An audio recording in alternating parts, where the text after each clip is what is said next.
con ustedes no lo había grabado anteriormente. Listo. Gracias, Denis, por recordarnos grabar la clase. Lo que habíamos dicho básicamente era simplemente que nuestra base habíamos encontrado la altura en función de la tabla CR 9.5 y ahora vamos a buscar o identificar dónde tenemos como criterio para predimensionar nuestras bases. Entonces, cuando se hable de estructuras en concreto reforzado, concreto estructural, el título será el que nos rija para de nuestra NSR10, nuestro Reglamento Colombiano de Construcción Sismo Resistente. Entonces nosotros vamos a ver aquí en el C21, que son los requisitos para estructuras sismo resistentes. ¿Listo? Y que estas van a estar a su vez subdivididas en el grado de disipación de energía que nosotros vamos a tener para la misma.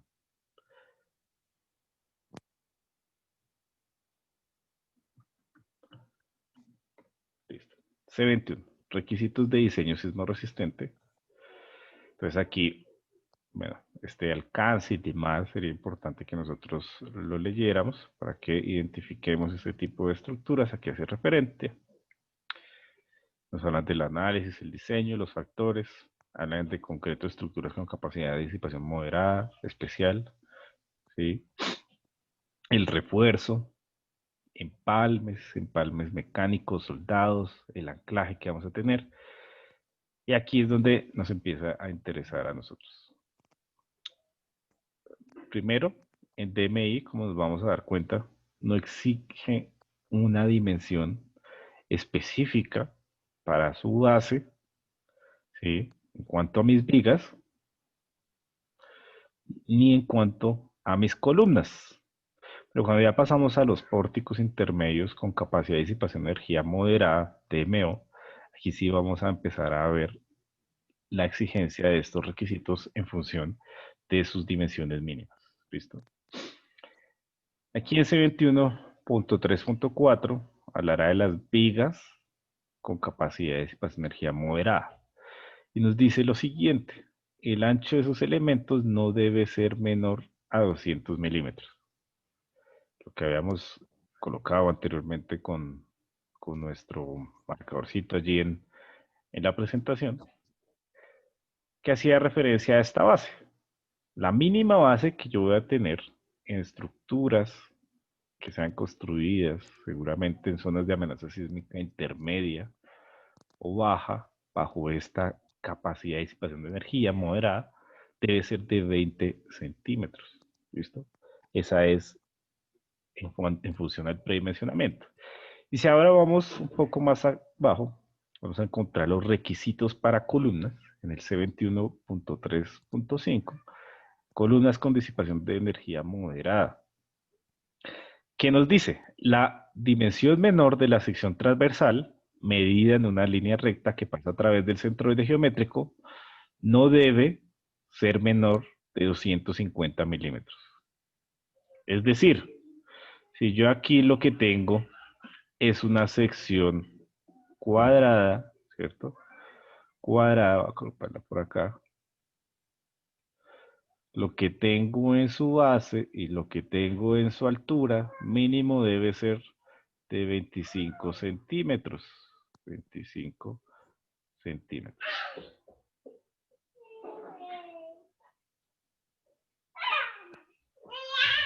Pero, sí, Profe, ya se mi... le fue el audio completamente. ¿Me escuchan? ¿Me escuchan? Sí, profe. Sí, sí, señor. Listo. Entonces, lo que estaba diciendo es que esta dimensión que nos habla acá es para una sección cuadrada, para mis columnas de una capacidad de disipación de energía moderada. Pero, ¿qué pasa si yo no requiero una columna eh, cuadrada, sino más bien, por ejemplo, una rectangular? Si yo ya requiero una columna rectangular, ¿sí? Para un grado de disipación de energía moderada, puedo tener como dimensión mínima una de 20 centímetros, ¿sí? Como dimensión mínima.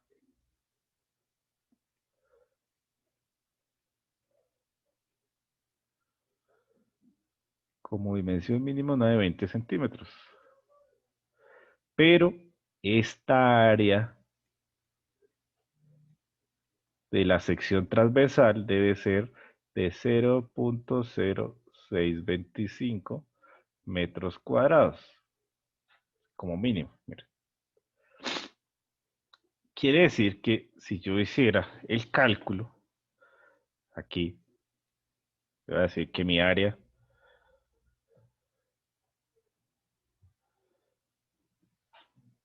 va a ser igual a su base por su altura, ¿cierto? Coloquémoslo acá con rojo. Y que esto a su vez entonces va a ser igual, como dicho aquí reemplacémoslo, mi área es de 0.0625 metros cuadrados, ¿sí? Y que esto va a ser igual a una base que como mínimo es de 0.20 metros. Y yo despejo de aquí mi altura h, ¿a cuánto equivale? H a cuánto sería igual. Si despejo h, h cuánto sería. Despejen ahí, por favor.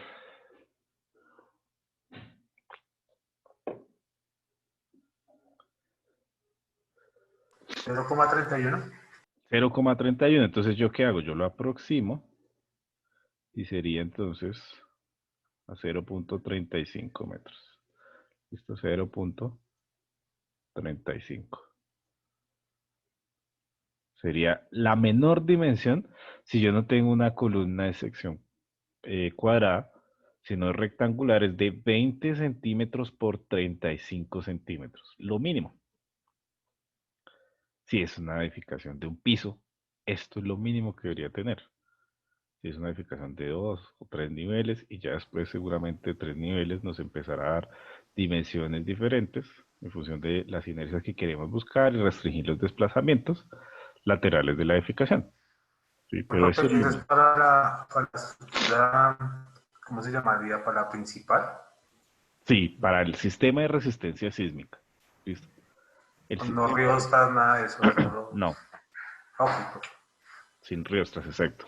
Nada que esté fuera del sistema de resistencia sísmica. Entonces, dependiendo de nuestra configuración, de nuestro sistema estructural, que ya más adelante vamos a ver cuáles son esos sistemas estructurales que nos habla la NSR10, pero partiendo de que son 4, si yo tengo una estructura que está conformada de pórticos resistentes a momento, dentro de esos pórticos, y si está, por ejemplo, en Bogotá y es de uso residencial, podría utilizar capacidad moderada de disipación de energía.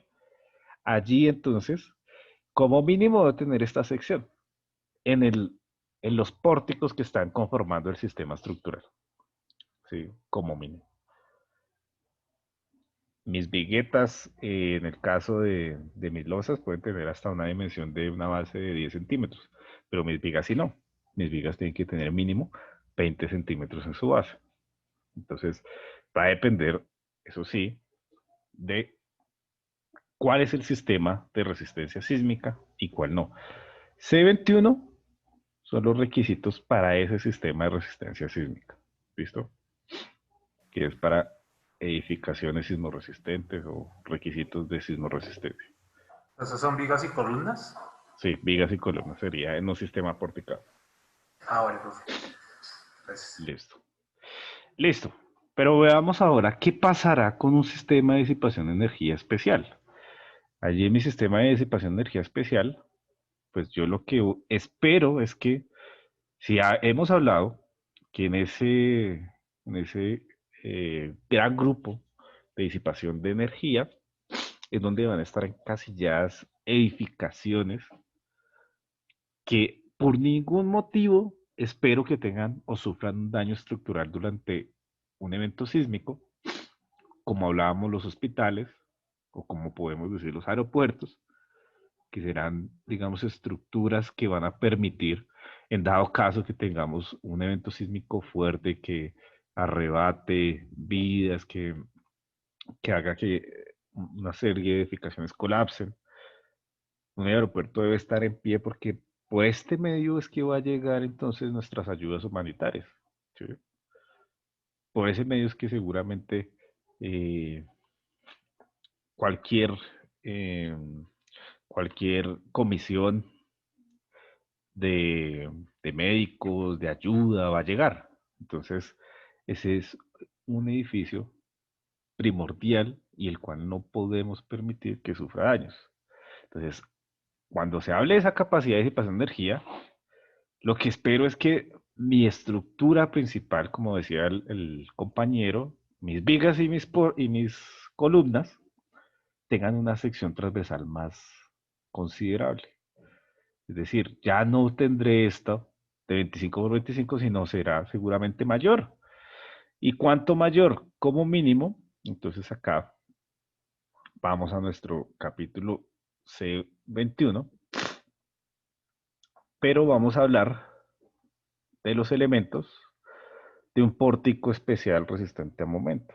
Entonces ahí, por ejemplo, ya vamos a ver que el ancho o la base de mi viga no debe ser menor de dos valores. O bien sea la altura, el 30% de la altura, o bien sea el 25 centímetros de su base. Comparado con lo que teníamos en una capacidad de disipación de energía moderada, entonces nos vamos a dar cuenta que aquí los requisitos se aumentan en su base a 5 centímetros. Pero pues también tenemos un factor que puede llegar a afectar esa base mínima, que es el 30% de mi altura. ¿Qué quiere decir esto? Pues si nosotros lo llevamos a un ejemplo, ¿sí? Si tenemos entonces nuestra columna cuadrada, pues mi columna cuadrada, perdón, mi viga, entonces vamos a tener como mínimo 25 centímetros en su base. Mi altura va a depender entonces de la tablita CR 9.5. Pero si, por ejemplo, yo tengo una altura de los mismos 25 centímetros, por un ejemplo, ¿cuánto es el 30% de 25? ¿Cuánto es el 30% de 25?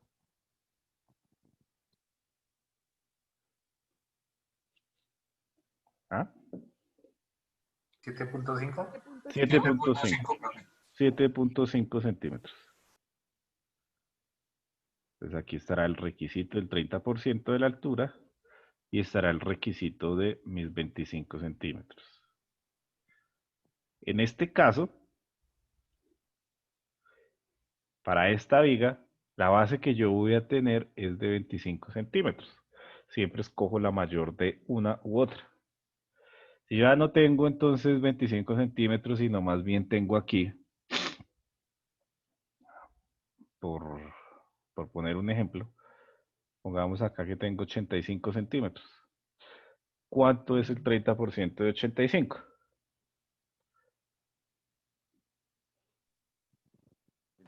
25.5. 25.5. Entonces ahí ya a partir de 80 centímetros, 85 centímetros de altura, ya no tengo en cuenta lo mínimo que son los 25 centímetros, sino ya estaré colocando 30.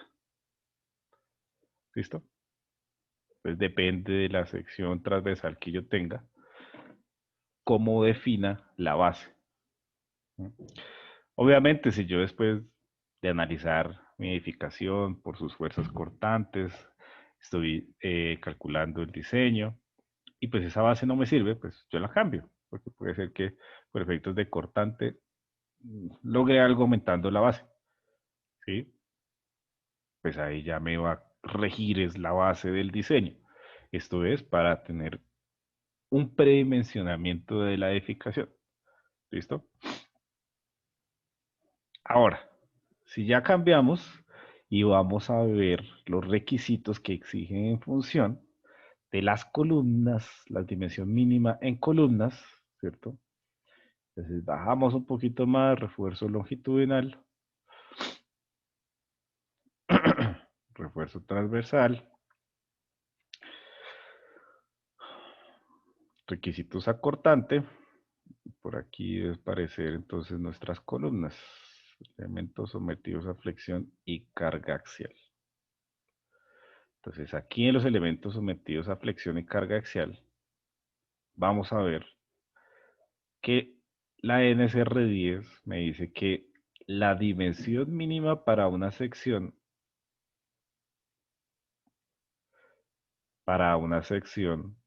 cuadrada, entonces si mi columna es cuadrada, lo mínimo que debo tener ahora es 30 por 30 en una columna. 30 centímetros por 30 centímetros. ¿Listo?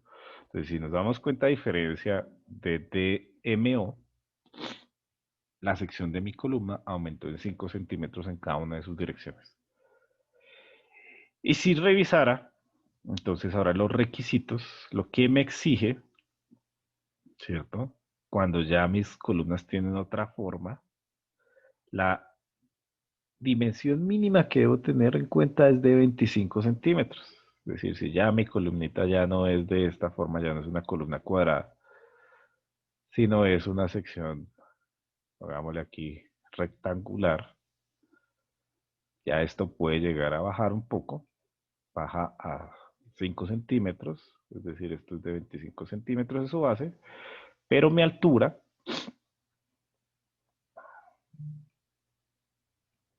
sí va a ser diferente.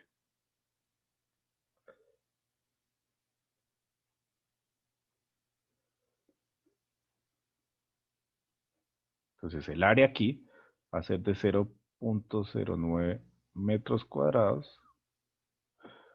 Y si yo digo que mi área va a ser igual a la base por la altura, ¿sí? Y si tengo una base de 0.25 metros,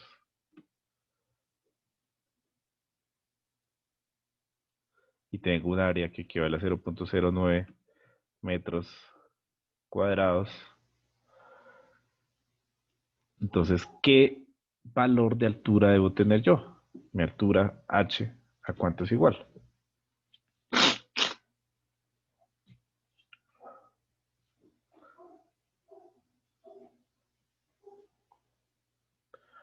¿Cuál será esa altura?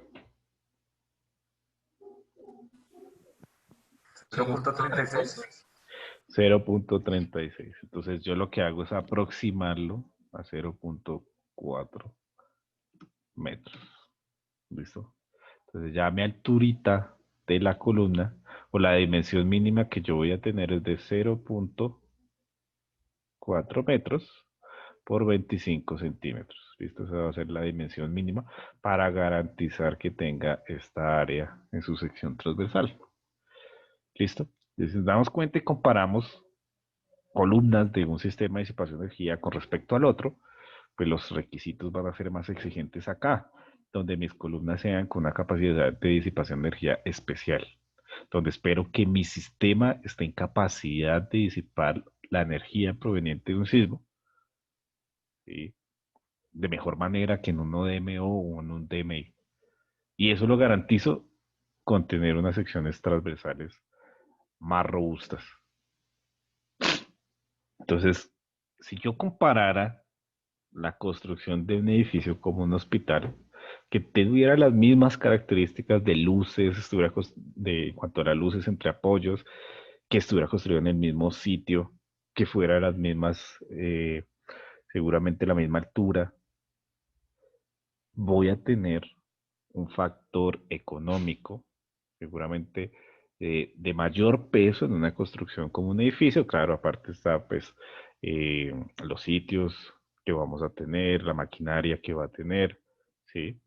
Debe ser más robusto, pero entonces el costo va a ser más significativo por todos estos requisitos especiales que tiene este tipo de edificaciones comparada con una de uso residencial.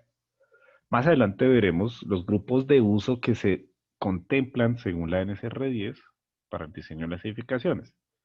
Y ahí entonces entrará 4 grandes grupos donde clasifica en función del uso la importancia que puede llegar a tener ocurrido un evento sísmico. ¿Listo?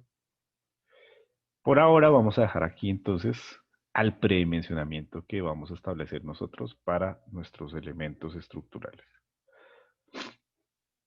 Ahora veamos, veamos entonces los sistemas estructurales que contempla la NSR10. Y esto está también involucrado o inmerso en nuestro paso número 1.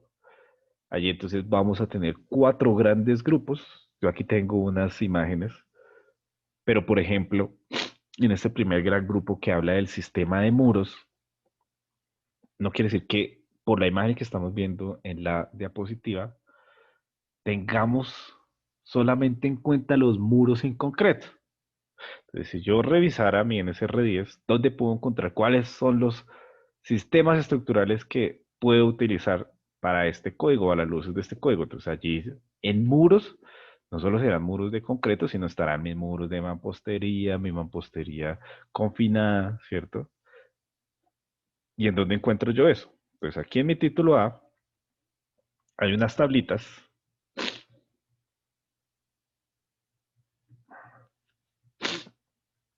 que me determinan cuáles son los sistemas estructurales que yo puedo llegar a utilizar, que son estas de acá. Las tablas que tenemos. Tabla A.31, A.32, A.32, que es una continuación, A.33 y A.34. Y cuando tenemos mezclas en alturas de esos sistemas estructurales. Entonces, miremos acá. Sistema de muros de carga. Entonces, muros de concreto con cada una de las capacidades de disipación de energía, pero también aparecen muros en mampostería, reforzada con bloque, perforación vertical, incluso aparecen también los muros de mampostería confinada. En esta misma tablita me dan un valor de R y omega, que R, hablaremos de él más adelante, pero es un factor de reducción de las fuerzas sísmicas, que va a estar representado por un valor inicial, pero ese valor va a estar modificado en función de la irregularidad que tenga mi edificación, que también vamos a verla. También en función del sitio, de la capacidad de disipación de energía que voy a utilizar y del sitio, ¿sí? En función de la zona de amenaza sísmica, va a estar limitantes en su altura y en si se permite o no. ¿Sí? Cuando mi zona de amenaza sísmica es alta, partiendo de que Colombia está dividida en 3 grandes zonas, donde basándose en la probabilidad de ocurrencia de un evento sísmico, se dividió cada una de las ciudades en 3 grandes grupos. Zona de amenaza sísmica alta, por ejemplo aquí vemos Mocoa, Pasto, Popayán y Bucaramanga, que son zonas de amenaza sísmica alta, ¿cierto? Zonas de amenaza sísmica intermedia, donde tenemos a Bogotá, y zonas de amenaza sísmica baja, por ejemplo aquí en Puerto Iniria, en el Mitú. Allí es donde se espera que durante la vida útil las edificaciones no tengan tanta exigencia, seguramente no soporten eventos sísmicos fuertes, sino más bien leves y moderados, pero en una zona de amenaza sísmica alta sí tengo una probabilidad más grande, mayor, de que ocurra un evento sísmico seguramente entre una escala de 8 a 9. Allá sí. Entonces, en ese tipo de zonas, donde según la historia, según nuestra estadística y basándose en la probabilidad, existe una gran, eh, eh, valga la redundancia, una gran probabilidad de ocurrencia de un sismo, pues los requisitos serán más exigentes porque durante su vida útil se espera que el edificio se vea sometido a más eventos sísmicos que uno que es construido, por ejemplo, en San José del Guaviare, o incluso uno que esté construido en Bogotá. ¿Listo? Entonces, basándonos en eso, vamos aquí a la tablita y nos damos cuenta que para una zona de amenaza sísmica alta debemos utilizar siempre una capacidad de disipación de energía especial. Allí en esas zonas las construcciones serán más costosas, ¿sí? Y no se me permite utilizar una capacidad de disipación de energía moderada ni una capacidad de disipación de energía mínima en esas zonas de amenaza sísmica alta. Entonces aquí, teniendo en cuenta lo anteriormente nombrado, nosotros vamos a basarnos en que allí lo más probable es que tengamos una cantidad más alta de eventos sísmicos durante su vida útil y de mayor intensidad, y por lo tanto los requisitos son más exigentes para garantizar que mi sistema estructural esté en capacidad de disipación de esa energía proveniente de los sismos. Si yo quisiera entonces en una zona de amenaza sísmica intermedia, yo puedo utilizar DES, fíjense ustedes, claro, porque si hablamos que DES es un sistema de disipación de energía especial y que aplica para cualquier hospital, entonces yo seguramente tendré hospitales tanto en Bucaramanga como en Bogotá y como en el Mitú, se supone, ¿cierto?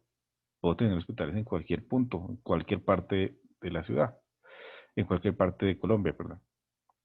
Pero estos van a estar restringiéndose unas alturas. Por ejemplo, yo no puedo con muros de concreto diseñar sino hasta 50 metros de altura como máximo en una zona de amenaza sísmica alta.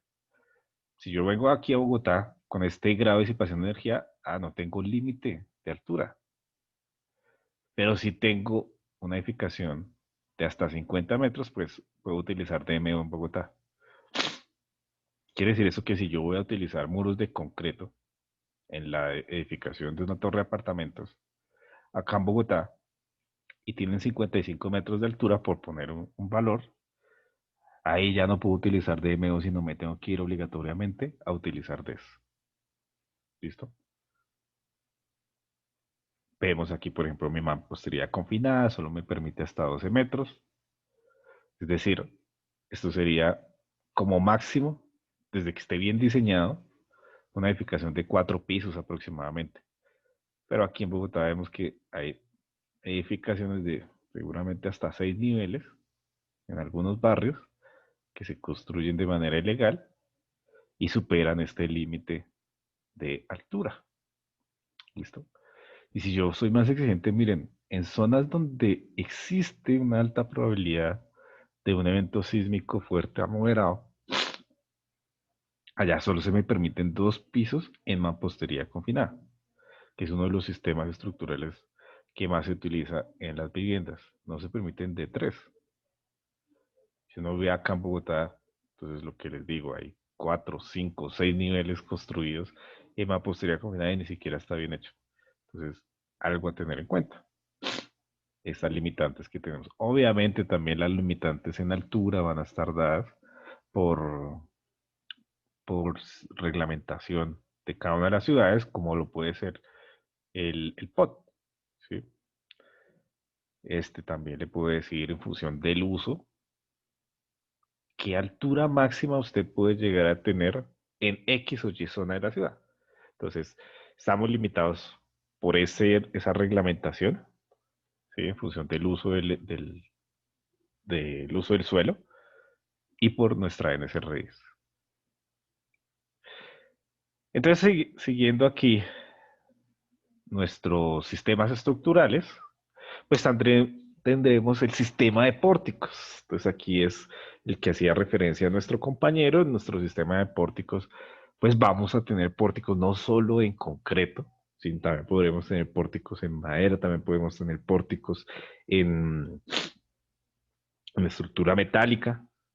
Incluso aquí en este sistema estructural, cabe decir que podremos llegar a tener, entonces, pórticos que se encuentren restringidos, o mejor dicho, con arriostramientos, tanto concéntricos como excéntricos. ¿Sí? Si yo los veo en un edificio como un edificio de concreto, pues esto lo puedo asociar seguramente a un reforzamiento estructural. Si lo veo seguramente en un edificio de acero, lo voy a asociar a que por requisitos de desplazamientos laterales o por la acción de viento, sean visto en la necesidad de los diseñadores de colocar este tipo de elementos estructurales.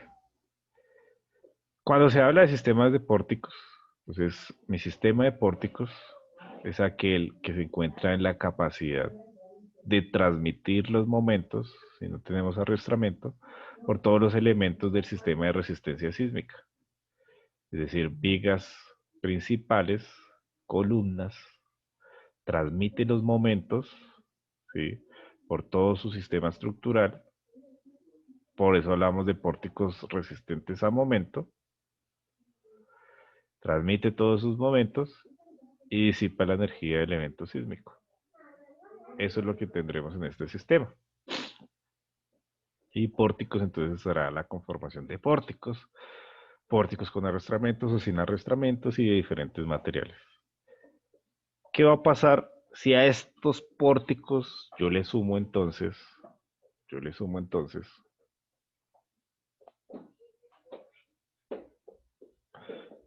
entonces también la aparición de muros?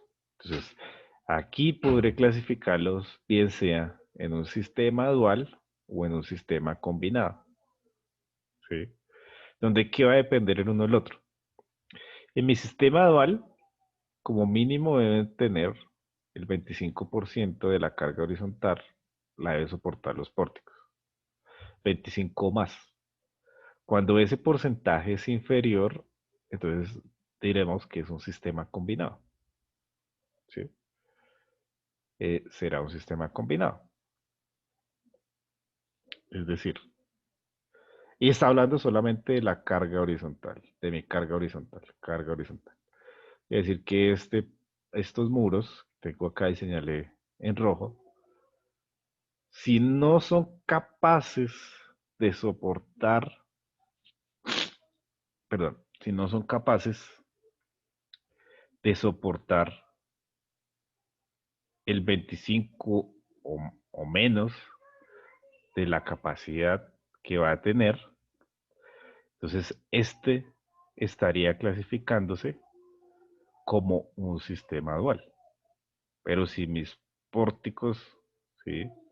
Si mis pórticos ya están en capacidad únicamente de soportar el 25% de la carga horizontal y el 75% lo asumen los muros, entonces se llamará un sistema combinado.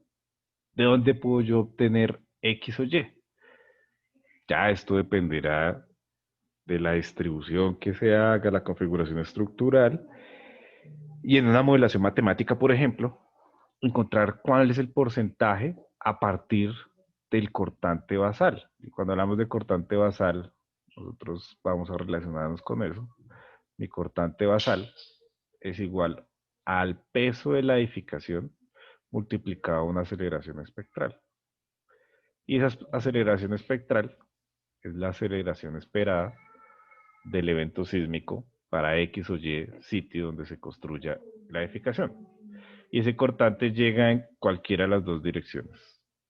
Digamos que este sea en dirección X. Ingeniero, Sí, señora. qué pena es que no me quedó claro la diferencia entre el sistema dual y el sistema combinado. Entonces aquí, Sería tan amable. listo. Entonces aquí dual. Los pórticos soportan el 25% de la carga horizontal como mínimo. Lo que pasa es que aquí tengo la misma definición porque esto lo copié mal y no lo he corregido.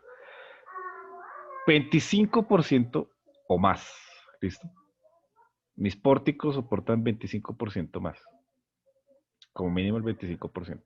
Pero si soportan menos del ese 25%, entonces yo lo clasifico como combinado. ¿Sí? Menos del 25% será combinado. Y como eh, entre el 25 al 100% de la carga la soportan los pórticos, es dual. ¿Listo? Esa es la razón, o ese es el cambio. Y quiere decir que, por ejemplo, un sistema dual, mis muros en concreto, mis muros deben soportar como máximo el, el, se me fue, como máximo pueden llegar a soportar el 25% de las cargas, el 24% de las cargas. Profe, o sea que como para una analogía, esos muros serían en ladrillo macizo y para el otro serían bloque. No, depende de la configuración, pero lo que generalmente se hace es que estos muros son en concreto reforzado. ¿Sí? Ah, ok. Entonces se vuelve sistema combinado. Dual o combinado, depende. Puede ser cualquiera de los dos. Lo que pasa es que tienen unos requisitos diferentes en cuanto al diseño. Pero la diferencia radica es en qué tanto porcentaje es capaz de asumir mis pórticos y qué tanto porcentaje asume los muros, Ah, ¿cierto? solo estructura. La sola estructura. En el dual es pórticos soportan el 25% o más y en el combinado es soportan el 25% como máximo. Y aquí entonces en el combinado la mayor participación la darán los muros y aquí la harán en el dual los pórticos. De eso depende, uno u otro. ¿Sí? Obviamente si yo tengo más muros, más configuración estructural, donde tengo más muros de cortante que pórticos, pues seguramente será combinado. Y donde tenga mayores configuración de pórticos que de muros, pues será entonces el dual. Eso va a depender entre una u otra configuración que se establezca.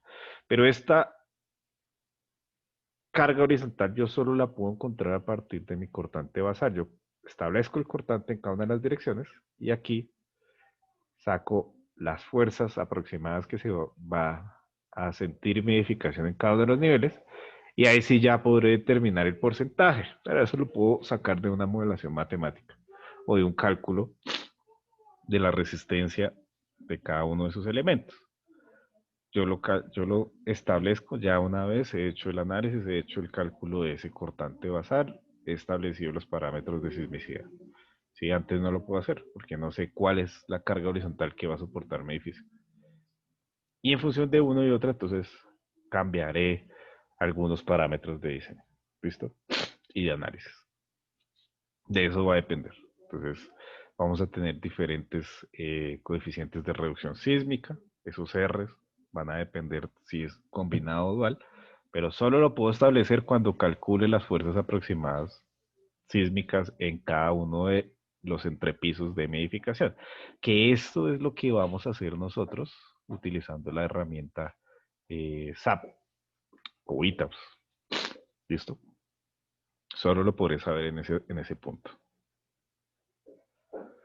¿Sí quedó claro? A la muchacha que preguntó. Sí, señor, sí me quedó claro, gracias. Bueno, ahora, habíamos hablado que Colombia identifica, en función de la probabilidad de ocurrencia de un evento sísmico, en tres grandes zonas eh, todo el territorio nacional.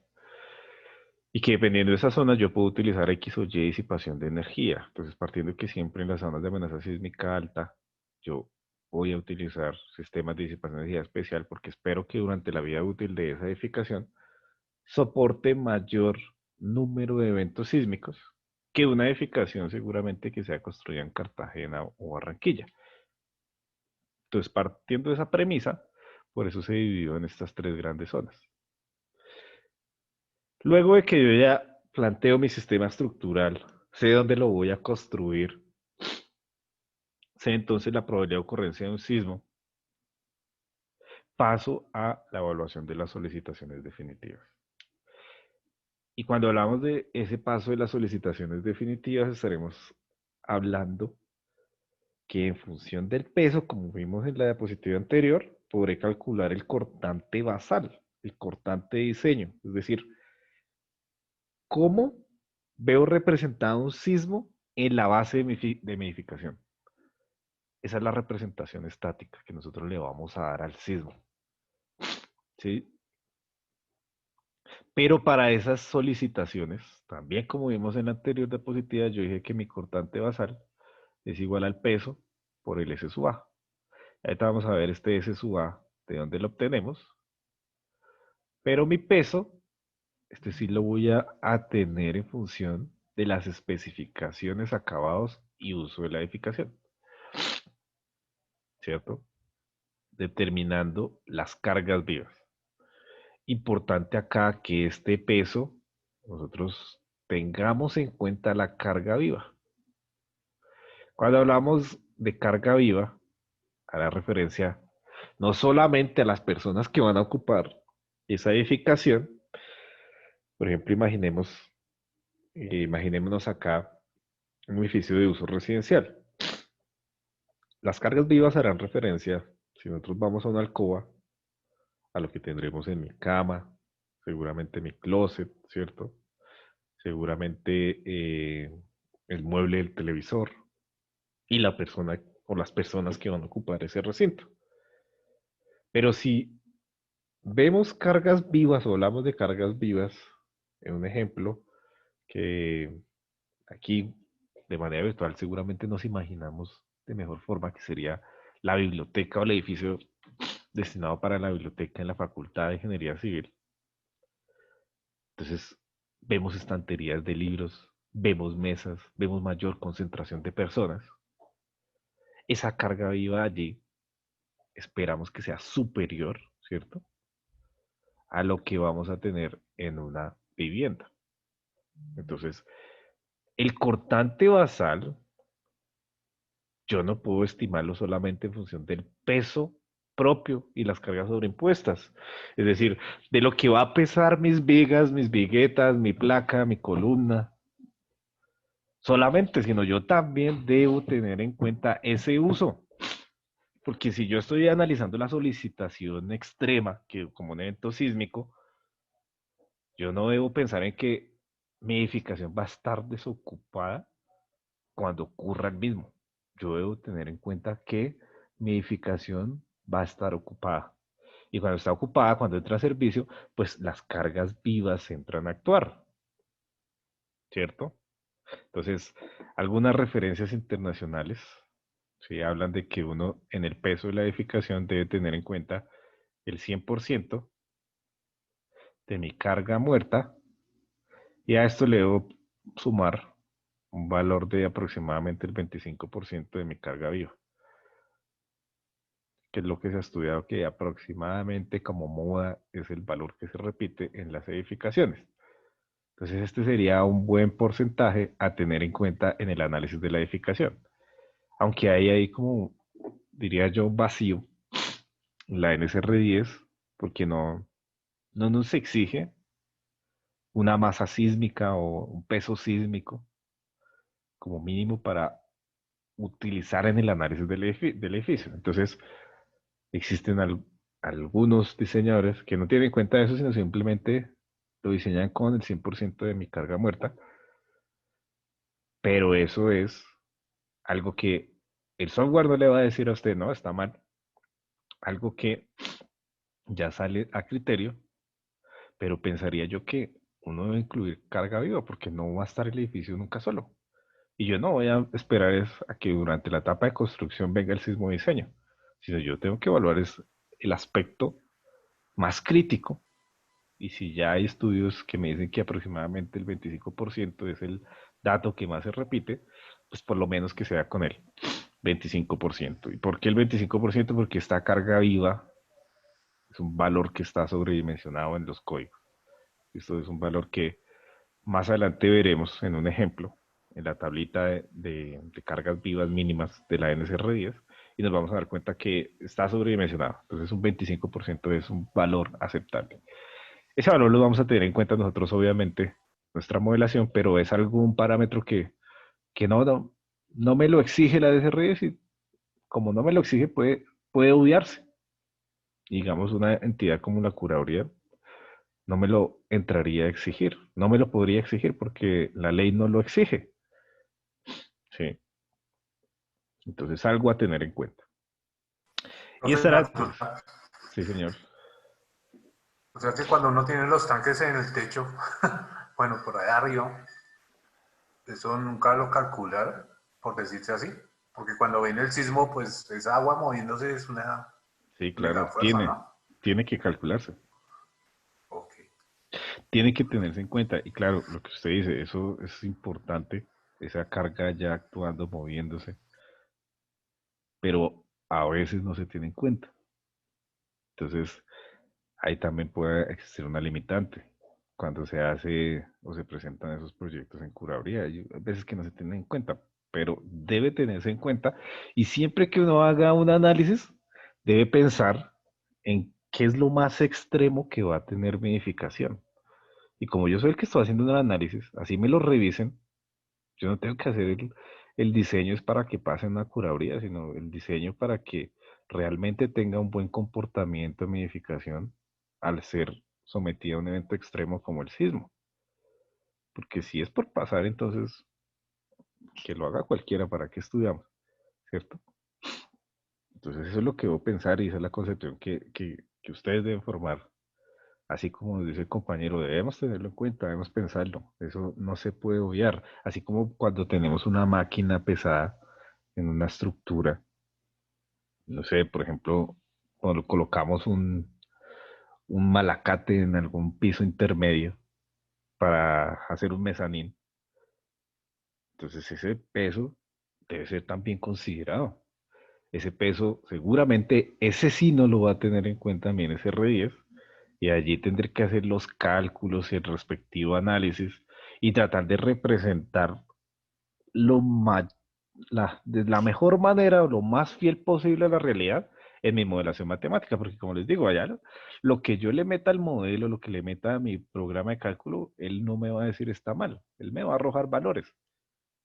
Pero entonces ahí es donde está la persona, el humano, operando la máquina, si no, también la carrera se nos acabaría.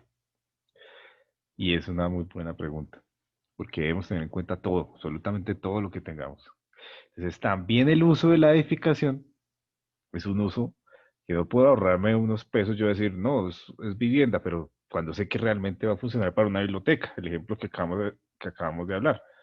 Pues si eso es así, pues seguramente mis cargas vivas no van a ser las que yo tengo en cuenta, van a ser mayores, entonces voy a tener más cargas axiales en mis columnas. Y puede ser que por estática o antes de que venga la acción dinámica en el edificio, eso se mantenga en pie, que sería lo más lógico. Pero ya cuando ésta se vea sometida a un evento extremo, ¿qué va a pasar? Pues, ni idea, porque ni siquiera el diseñador lo tuvo en cuenta, pues él tampoco va a saber. ¿Sí? Entonces son cosas que debemos tener en cuenta. Ese uso de la edificación no puede ser cambiado durante su vida útil. Si se llega a cambiar, si quiero yo llegar a pasar de un edificio a una casa que es construida en un barrio, ¿sí? Y que por el uso del suelo, por el poder de ahí, se permite ahora industria, y yo quiero allá generar una bodega, pues yo lo primero que tengo que hacer es ir y verificar si realmente esa estructura me va a funcionar, no solamente por la carga gravitacional de la masa que le voy a colocar de masa allí en los entrepisos, sino que con esa masa, cómo me va a trabajar el edificio ante un evento sísmico. Y partiendo que a veces esas casas de barrio ni siquiera tienen licencia de construcción y ni siquiera tienen un diseño estructural. Entonces ahí es donde deben aparecer los reforzamientos en las edificaciones, ¿sí? Que es donde se requieren. ¿Sí queda claro?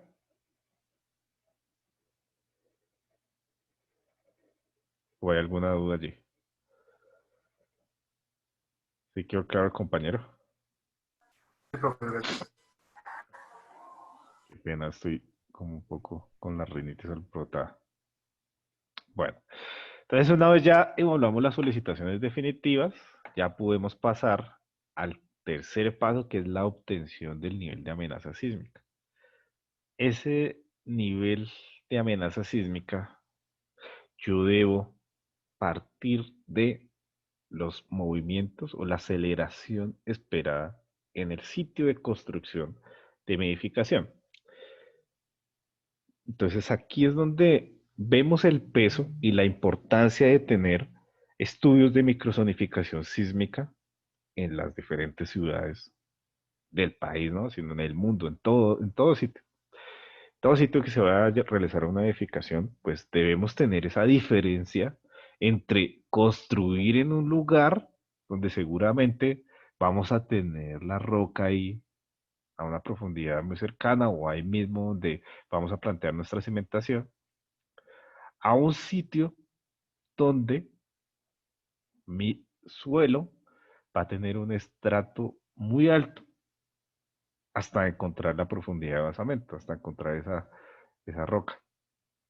Entonces, no es lo mismo porque el suelo va a generar una amplificación o va a modificar esa fuerza sísmica en cuanto a sus aceleraciones y a sus velocidades, ¿sí?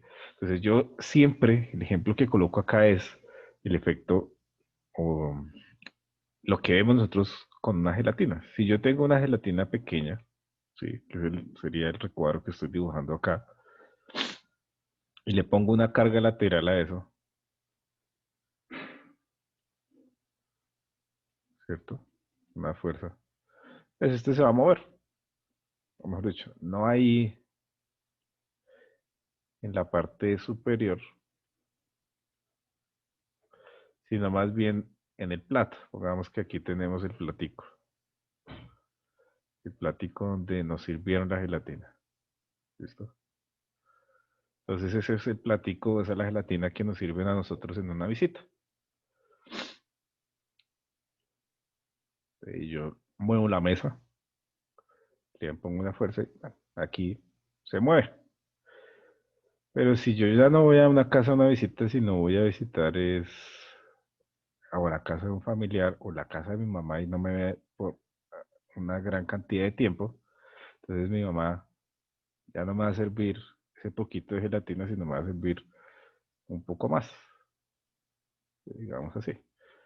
Y si eso mismo, en el mismo plato, le coloco entonces mi fuercita, pues yo ya voy a esperar que esto tenga unos desplazamientos, ¿cierto? Considerables hacia un sentido y hacia el otro. Se va a desplazar de manera considerable en las direcciones X y Y, por decirlo así, o en el caso de un evento sísmico, en dirección norte, en dirección sur, ¿cierto? En dirección oriente y en dirección occidente. Se va a mover diferente. Entonces, seguramente la amplificación y el movimiento que voy a tener va a depender de qué tan alta es la gelatina. Y llevándolo a esto sería de qué tan grande sea el perfil de suelo blando en el cual yo voy a cimentar mi edificación. Y aquí el platico entonces será o hará referencia a la profundidad de basamento. ¿Sí? Entonces, obviamente, en zonas donde se tiene un estrato de suelo blando de mayor profundidad, pues lo que va a esperar es que esa amplificación en cuanto a sus aceleraciones y velocidades se vea reflejada en mayor medida a una zona donde seguramente tengo mi roca ahí, muy cercana, mi roca ahí muy cercana, y una zona como el aeropuerto, donde existen estratos de suelo blando bastante considerables, o en zonas colindantes al aeropuerto. Entonces, en función de eso es que aparecen mis estudios de microzonificación y me caracterizan, digamos, o tratan de caracterizar todos los posibles escenarios de suelo que tenemos en, por ejemplo, estas imágenes que son de la ciudad de Bogotá y me dan parámetros de amplificación distintos o incluso de reducción, ¿sí? En función del subsuelo que yo voy a tener allí. Eso es lo que pasaría, ¿cierto? Bogotá tiene una microzonificación que fue del año 1997, que aplicó para la NSR 10 y que fue derogada y modificada por esta que es del año 2010 y que es el decreto 523 del año 2010, en el cual pasamos de 6 zonas a 15 zonas distintas en las cuales se hizo una discretización de toda la ciudad para evaluar esos efectos de los cuales estamos hablando. Entonces, nosotros cuando tengamos un diseño estructural en una zona de la cual goza microzonificación sísmica la ciudad, ese estudio de microzonificación se va a encontrar por encima de los parámetros que tengamos en la normativa NSR 10. ¿Listo? Pero eso, ¿para qué me sirve a mí? Esa atención de amenaza sísmica me va a decir a mí ¿Cuál es la aceleración esperada durante un evento sísmico? La aceleración para el evento sísmico de diseño. ¿Sí? Eso no es cualquier sismo, es un sismo que seguramente estará entre una escala del 8 a 9 en la escala de Richter y que va a estar también en función del peso. Pero pues obviamente si yo tengo un suelo con un perfil E y lo comparo con el A, pues voy a encontrar una gran diferencia en cuanto a su amplificación, como vemos en este gráfico. ¿Sí? Partiendo que la clasificación de los suelos o el tipo de perfil que voy a tener me la da pues mi estudio geotécnico, donde voy a tener como parámetro para clasificarlo dos aspectos claves. O la velocidad de onda medida a partir del ensayo de refracción sísmica, ¿cierto? O mi ensayo SPT. Pues obviamente va a depender de mi perfil, qué tan denso es. Si yo tengo roca, pues no voy a tener ensayo SPT. Si no tengo es un ensayo de velocidad de onda, ¿sí? Y a partir de ese estudio geotécnico, yo voy a clasificar el perfil, o el geotecnista clasifica mi perfil, y veo que A es un perfil donde tengo roca competente, que sería en este caso el mejor, y F sería el peor, donde tengo suelos susceptibles a falla o colapso, causados por excitaciones sísmicas, ¿cierto? Turbas y arcillas orgánicas, arcillas de muy alta plasticidad y perfiles de gran espesor de arcilla mediana que tengan un perfil superior a 36 metros. Esto lo puedo encontrar en zonas colindantes al aeropuerto. Y bueno, entonces, si yo analizo estos tipos de perfiles en función de la velocidad que puedo llegar a tener yo en el sitio de diseño, yo me voy a dar cuenta por este gráfico que un tipo de suelo E tiene una amplificación, fíjense ustedes, con respecto a un tipo de suelo A que es roca, de hasta de 3.5 veces más. ¿Sí? En un tipo de suelo B prácticamente no voy a tener amplificación de la velocidad. Y en un tipo de suelo B incluso voy a tener es una reducción porque se encuentra por debajo de la unidad. Pero en un tipo de suelo E, que según la NSR10, nos lo clasifica como espesores con una altura mayor de 3 metros en arcillas blandas, pues aquí es donde vamos a ver reflejado ese efecto gelatina del cual les estaba hablando. Claro, no es lo mismo que yo tenga mi edificación construida, ¿cierto? Que yo tenga mi edificación construida.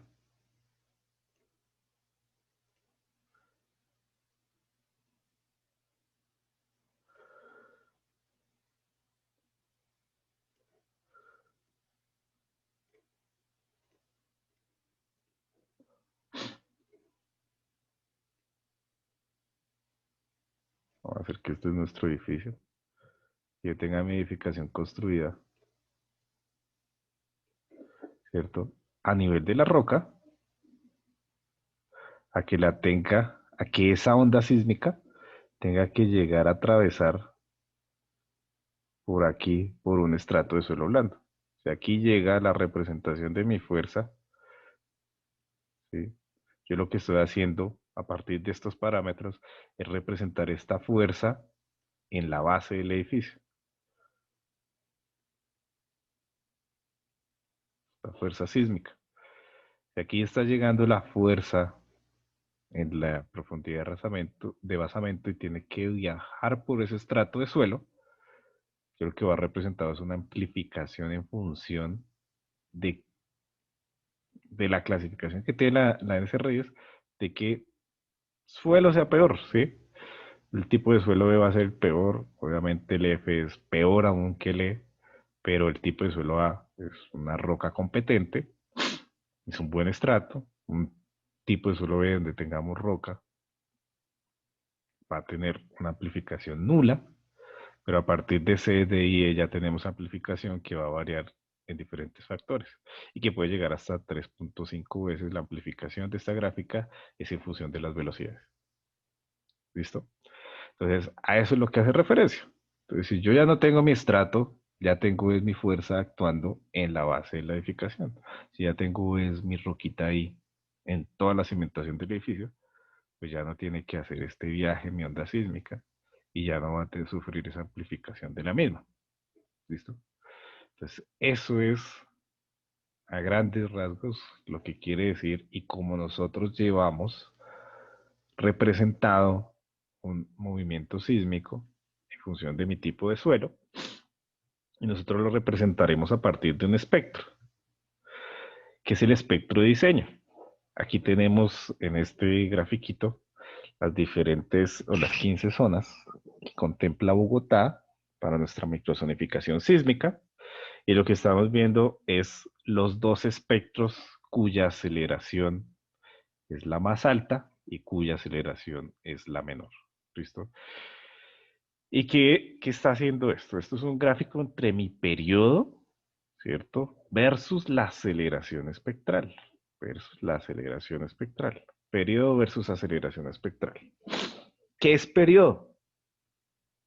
Les pregunto yo a ustedes. Mi aceleración espectral estará en fracción de la gravedad. Estará en fracción de la gravedad. Pero mi periodo, ¿qué es? ¿Qué es eso? Que ustedes saben que es periodo. ¿Qué les explicaban en física?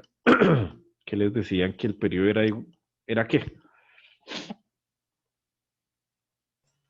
Cuando se repetía un ciclo, profe. Exacto.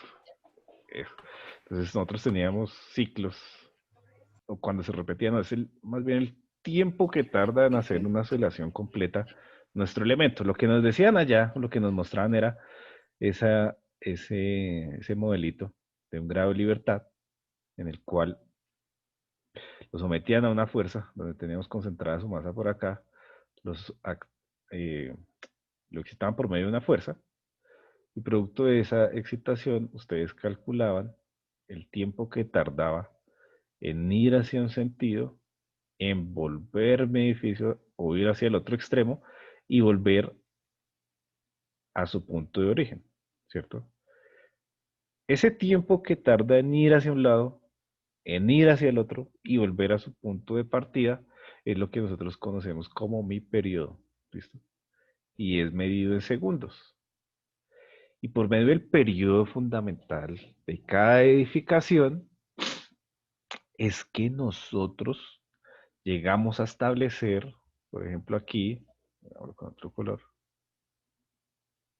es que nosotros llegamos a establecer una aceleración esperada en el sitio bajo las condiciones geotécnicas que tiene que afrontar la edificación y que esto multiplicado el peso de la edificación es lo que vamos a tener como el cortante basal, que es una representación estática de una fuerza en la base de la estructura que representa el sismo de diseño. ¿Sí? Y para eso nos apoyamos nosotros de lo que conocemos como los espectros, espectros de diseño. Entonces, esos espectros nos sirven a nosotros para poder representar esos movimientos sísmicos, poder llegar a obtener una aceleración espectral, que sería la aceleración esperada para el sismo de diseño, y que al ser multiplicado por el peso total de la edificación, tendremos un valor en función de una fuerza estática que se aplica en la base y será la representación del sismo. Así de sencillo. Y ese cortante basal entonces estará actuando en las dos direcciones de mi edificio, ¿cierto? Yo tendré entonces aquí mi edificio,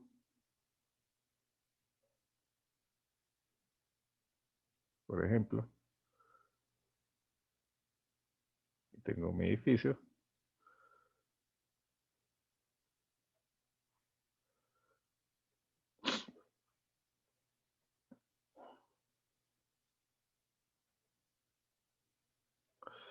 Y estará actuando entonces,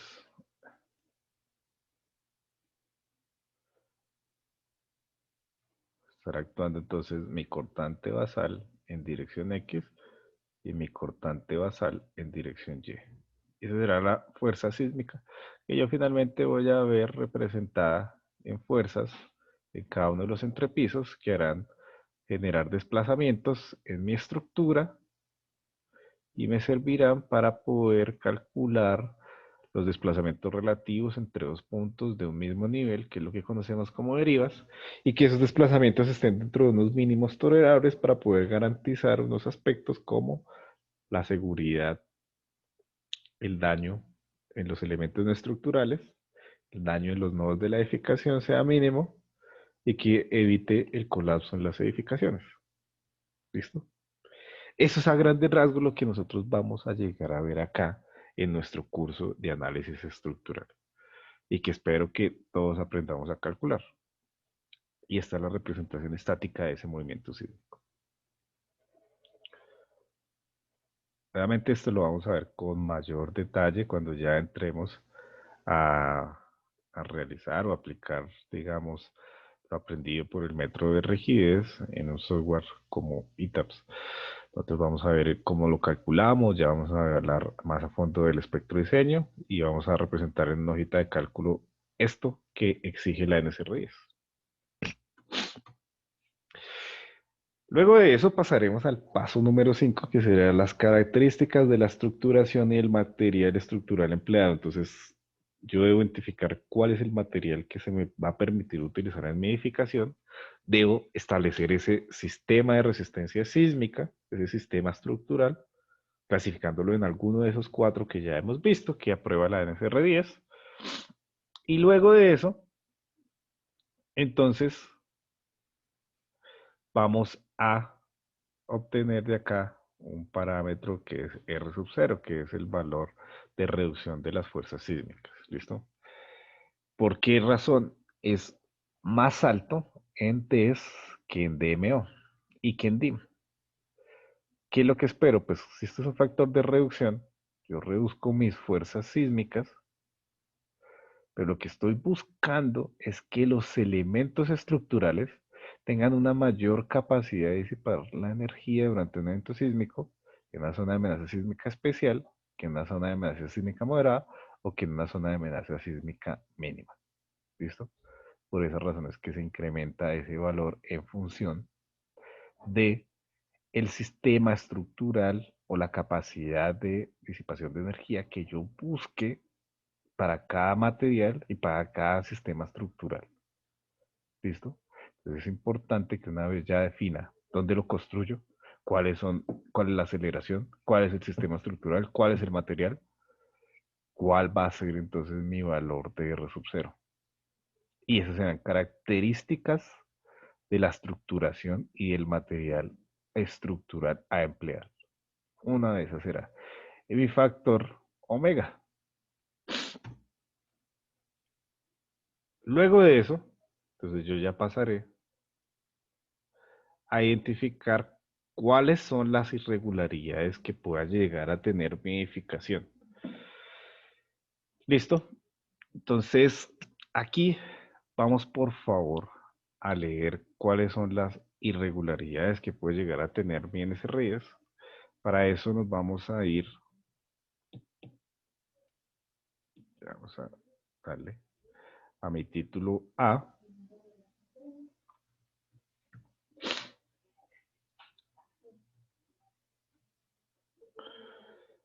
Vamos a leer mi tablita A.3.7. Seguramente nos va a llevar a algún otro lado.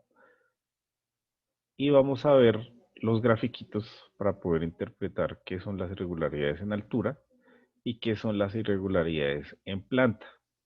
Y van a decir, sí, con esos gráficos y con esa lectura que hacen ustedes acá, si ustedes ven esto en Bogotá o en el sitio donde ustedes residan, y en donde más lo ven. ¿Listo? Esta va a ser la tarita que vamos a dejar para la sesión siguiente. ¿Listo? ¿Sí queda claro?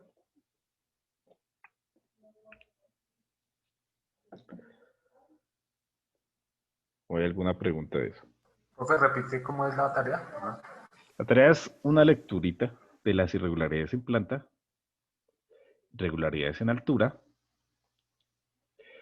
Ustedes revisen estos gráficos y pueden establecer si en algún sitio lo ven, aquí por ejemplo en Bogotá o en donde residan, y en donde más se ve, en donde más lo podrían ver ustedes. Y vamos a tener una charla muy interesante de esas irregularidades y algunos ejemplos de edificaciones que han sufrido daños durante eventos sísmicos debido a ellos. ¿Sí es claro? Ah, listo, profe. Sí, ya, profe. Listo, muchachos. Entonces, por hoy vamos a descansar. Sé que ya es viernes, estamos agotados y vamos a dejar hasta acá. Y la siguiente sesión terminaremos entonces con esto de irregularidades, hablaremos de cargas y luego pasaremos al análisis de vigas por el metro de las Rigidez. Otra tareita ahí. Quiero que también para dentro de 8 días, esta tareita es para el miércoles que tenemos clase. ¿Listo? Y para dentro de 8 días vamos a leer cómo se llega a la matriz de rigidez en una viga, en una armadura, perdón, en las armaduras. Matriz de rigidez en una armadura. ¿Cómo se llega allá? Esas dos tareitas. Entonces ya saben, las tareitas las vamos a hacer a mano y me las envían al correo. ¿Sí queda claro las dos tareas? Sí, profe. Listo, chicos. ¿Hasta aquí Profe, tienen ¿cómo alguna es? Se pregunta? llega, ¿cómo se Inge, o sea llega? que de la primera tareita solamente tenemos que explicar en dónde se ve, o sea, Sí, sí. interpretar las gráficas Interpreten, y interpreten y decir lean. dónde sale. Sí, aquí vamos a ver Ok. unas imágenes y vamos a hablar, pero quiero que las leamos para que hagamos referencia a esa lectura, a esas gráficas y podamos entender mejor las imágenes que vamos a ver en la siguiente sesión. ¿Sí? Esa sería la tareita. Así, con sus palabras, no importa que se equivoquen, o sea, lo importante aquí es que aprendamos y que nos equivoquemos en estos espacios para que podamos fortalecer los conocimientos. Y la segunda es matriz de rigidez de una armadura. ¿Cómo se llega a la matriz de rigidez de una armadura? Entonces ahí ustedes, ahí hay unos pasos en los libros. Ustedes simplemente lo que hacen es copiar esos pasos y copien la matriz de rigidez de la armadura. Y listo. Y traten de entenderlo. Lo más importante es tratar de entenderlo, no tanto los pasos matemáticos, cómo operan las matrices y demás, sino entender qué es lo que se está haciendo y el por qué. ¿Sí? Eso es. En cualquier libro de análisis que tenga análisis por estructuras, aplica. Listo, ingeniero, gracias. Listo, ingeniero. Gracias. Bueno, ustedes. Entonces vamos a descansar por el día de hoy. Muchas gracias por la atención. Nos vemos la otra semana, el día martes. Buenas noches, profe. Gracias. Hasta luego. Hasta luego, muchachos. Gracias, ingeniero. Buenas noches. Hasta luego.